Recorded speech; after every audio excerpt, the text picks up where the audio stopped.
Hello बच्चों, आप सभी का वाई के मेडिकल क्लासेज में स्वागत है। मैं आपका वाई के सर आप सभी का वाई के मेडिकल क्लासेज में स्वागत करता हूं। एक नए टॉपिक के साथ स्टार्ट कर चुका था आपका ह्यूमन ईयर। ह्यूमन ईयर के अंदर मैंने एक्सटर्नल ईयर के बारे में बताया, आपके मिडल ईयर के बारे में बताया। एक नए टॉपिक के साथ आपके मिडल ईयर के बाद वाले टॉपिक के साथ स्टार्ट करता हूं। आज का अपना टॉपिक रहेगा बच्चों आपका इनर ईयर, मतलब इंटरनल ईयर। आपके ईयर के बिल्कुल अंदर की साइड में पाए जाने वाली स्ट्रक्चर के बारे में पढ़ेंगे। चलो लेट्स स्टार्ट करते हैं अपन इनर ईयर मतलब इंटरनल ईयर। आइए देखिए, मैंने आपको थोड़ा बहुत बता देता हूं कि आपको मैंने बताया कि अगर मैं ईयर की बात करता हूं, ईयर का मतलब क्या होता है। आपके कान की बात करता हूं, कान का मतलब क्या होता है।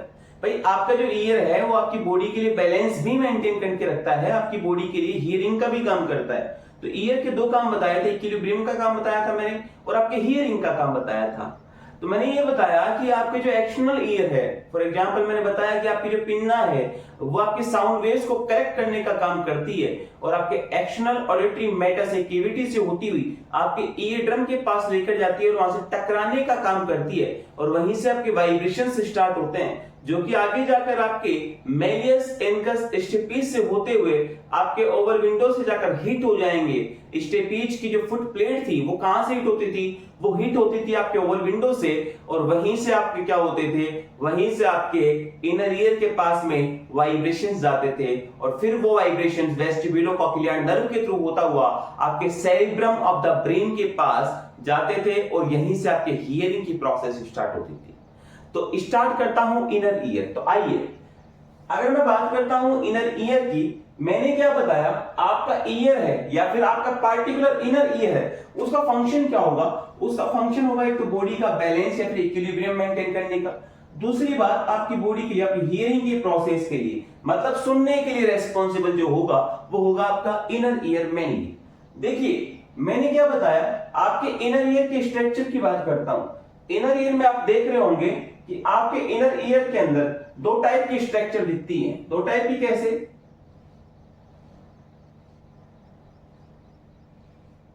दो टाइप में कैसे, अगर मैं बात करता हूं आपके आउटर कवरिंग की, इनर ईयर के आउटर कवरिंग की, ये कैसी होती है। आपके इनर ईयर की जो भी आउटर कवरिंग होती है वो बच्चों बोनी लेबिरिंथ की होती है। मतलब मैंने आपके इनर ईयर को दो भागों में डिवाइड किया, मतलब आपके लेयरिंग के आधार पर दो भागों में डिवाइड किया।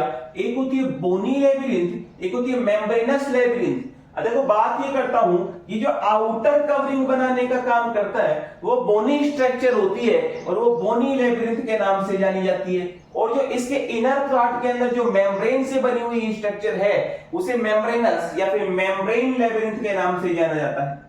मैंने क्या बताया, अब यहां पर आपके लिम्फ पाया जाता है, मतलब फ्लूइड पाया जाता है। मतलब अगर मैं बात कर चाहता हूं आपके फ्लूइड की, तो भैया याद रखना, अगर बोनी लेबिरिंथ और मेम्ब्रेनस लेबिरिंथ, याद रखना बोनी लेबिरिंथ प्लस मेम्ब्रेनस लेबिरिंथ के बीच में पाए जाने वाला जो फ्लूइड होगा वो कौन सा होगा, वो होगा आपका पेरिलिम्फ। देखना, अगर मैं बात करता हूं आउटर कवरिंग की और आपके मिडल कवरिंग के बीच में पाए जाने वाले फ्लूइड की, तो ये कौन सा होगा, जैसे रेड डॉट से मैंने कलर किया है वो होगा आपका पेरिलिम्फ। और अगर मैं बात करता हूं आपके मेम्ब्रेनस लेबिरिंथ के अंदर वाले स्ट्रक्चर के पाए जाने वाले आपके फ्लूइड की, वो कौन सा होगा, वो होगा आपका एंडोलिम्फ। और यही वो लिम्फ है आपका एंडोलिम्फ और पेरिलिम्फ, मतलब आपका यही वो फ्लूइड है जो कि आगे जाके रेस्पॉन्सिबल होगा आपके हियर सेल्स को बेंड करने के लिए, सेंसरी रिसेप्टर्स को स्टिमुलेट करने के लिए। तो आइए आगे स्टार्ट करता हूं।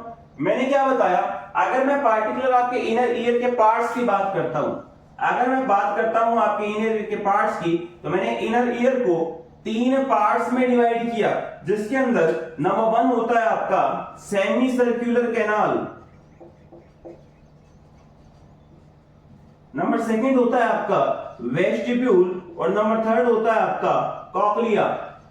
देखिए अगर मैं बात करता हूं सेमी सर्कुलर कैनाल्स की, तो सबसे पहली बात, सेमी सर्कुलर कैनाल नंबरिंग में 3 होते हैं, नंबरिंग में 3 सेमी सर्कुलर कैनाल पाए जाते हैं। नाम से क्लियर है, सेमी सर्कुलर कैनाल, ये देखिए semi circular canal, 3 semi circular canal पाए जाते हैं। अब याद रखना, ये 3 सेमी सर्कुलर कैनाल आपके कनेक्टेड होते हैं वेस्टिब्यूल वाले पार्ट से। याद रखिएगा कि तीनों सेमी सर्कुलर कैनाल आपके वेस्टिब्यूल से इंटरकनेक्टेड होते हैं। दूसरी बात, अगर मैं सेमी सर्कुलर कैनाल्स की बात करता हूं तो सेमी सर्कुलर कैनाल्स के आपके जो एंड वाला पार्ट है, मतलब आपका जो एंड है वो कौन सा होता है, वो आपका जो एंड है वो एक तरीके से ब्रॉड एंड होता है और उसको मैंने नाम दिया था एम्पुला। याद रखना, उसे नाम दिया था एम्पुला। और वहां पर आपके सेंसरी रिसेप्टर्स पाए जाते हैं, तो उसका नाम है आपका क्रिस्टा एम्पुलरिस। क्रिस्टा एम्पुलरिस आपके सेंसरी रिसेप्टर्स पाए जाते हैं आपके सेमी सर्कुलर कैनाल के एंड पे। और यही क्या होती है, यही आपके हेयर सेल्स होती हैं। और हेयर सेल्स का काम क्या था, हेयर सेल्स का अगर मैं काम बताता हूं, ये आपकी कई सारी सेल्स हो गई जो कि आगे जाके टिश्यू का निर्माण करेंगी। यहां पर आपका सीलिया पाया जाता है, मतलब हेयर सेल्स पाया जाता है। और जब यहां पर आपका कोई भी फ्लूइड आएगा तो ये सेल्स क्या होंगी, बेंड हो जाएंगी और यहीं से आपके सेंसरी रिसेप्टर्स स्टिमुलेट होंगे। तो ये बात थी आपके सेमी सर्कुलर कैनाल की। अगर मैं सेकेंडरी बात करता हूं आपके वेस्टिब्यूल वाले पार्ट की, तो आपका जो वेस्टिब्यूल वाला पार्ट है, ध्यान से देखना, ये वेस्टिब्यूल वाला पार्ट आपके सेमी सर्कुलर वाले पार्ट से क्या होता है, कनेक्टेड होता है। आगे बात करता हूं, आपका वेस्टिब्यूल दो स्ट्रक्चर से मिलकर बनता है। नंबर 1 होती है इसके अंदर आपकी यूट्रिकल और नंबर सेकंड होती है आपकी सैक्यूल। अगर मैं आपकी यूट्रिकल और सैक्यूल की बात करता हूं,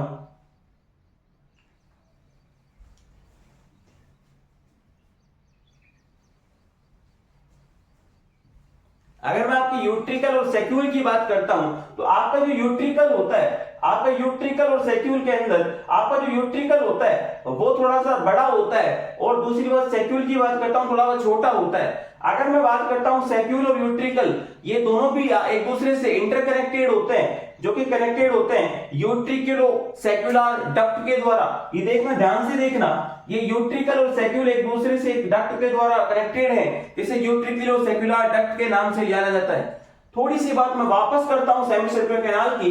सेमी सर्कुलर कैनाल सर्कल्स में पाए जाते हैं, जिनके अंदर एक सेमी सर्कुलर कैनाल आपके एंटीरियर सुपीरियर में पाया जाएगा, एक आपका पोस्टीरियर के अंदर पाया जाएगा और एक आपका लेटरल पाया जाएगा। मतलब आपके सेमी सर्कुलर कैनाल तीनों के तीनों अपने राइट एंगल के ऊपर पाए जाते हैं। जब आप अपने हेड को मूव करोगे तो मूव करने के दौरान जब भी बैलेंस मेंटेन होगा तो ये राइट एंगल की वजह से आपका बैलेंस प्रॉपर्ली मेंटेन हो सकता है। दूसरी बात, वेस्टिब्यूल में मैंने बताया कि दोनों एक दूसरे से इंटरकनेक्टेड होते हैं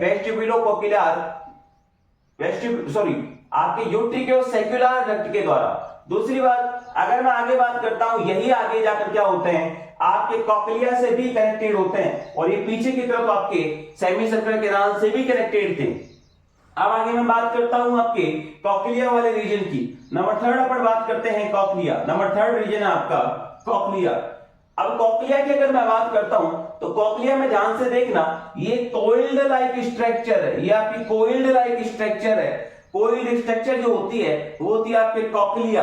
और अगर मैं कॉक्लिया की बात करता हूं, कॉक्लिया क्या होती है, एक्चुअल साइट होती है आपके हियरिंग की। लेकिन आपके सेमी सर्कुलर कैनाल और आपके वेस्टिब्यूल हियरिंग की प्रोसेस के अंदर काम नहीं आते, ये ओनली फॉर काम आते हैं आपके कब, बैलेंस मेंटेन करने के लिए, ये आपकी बॉडी का बैलेंस मेंटेन करने का काम करते हैं। लेकिन याद रखिएगा, आपका वेस्टिब्यूल और सेमी सर्कुलर कैनाल कभी भी हियरिंग की प्रोसेस में कोई काम नहीं आएंगे। लेकिन अगर मैं बात करता हूं आपके कॉक्लिया की, तो कॉक्लिया आपका वर्क करता है आपके हियरिंग की प्रोसेस के लिए, क्योंकि यहां पर आपकी नर्व पाई जाती है जिसे वेस्टिब्यूलोकोक्लियर नर्व के द्वारा जाना जाता है। और यही वो नर्व है जो आपके ब्रेन के सेरिब्रम के पास में इंपल्स लेकर जाती है, मैसेज लेकर जाने का काम करती है और यहीं से आपकी हियरिंग की प्रोसेस स्टार्ट होती है।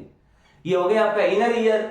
अगर मेरा वीडियो आपको अच्छा लगा हो तो इसे लाइक करें, शेयर करें, सब्सक्राइब करें। मिलते हैं बहुत जल्द नए प्यारे सुंदर वीडियो के साथ। अगले लेक्चर में अपन स्टार्ट करेंगे physiology of the hearing, body balance. तब तक के लिए राधे राधे, जय श्री श्याम।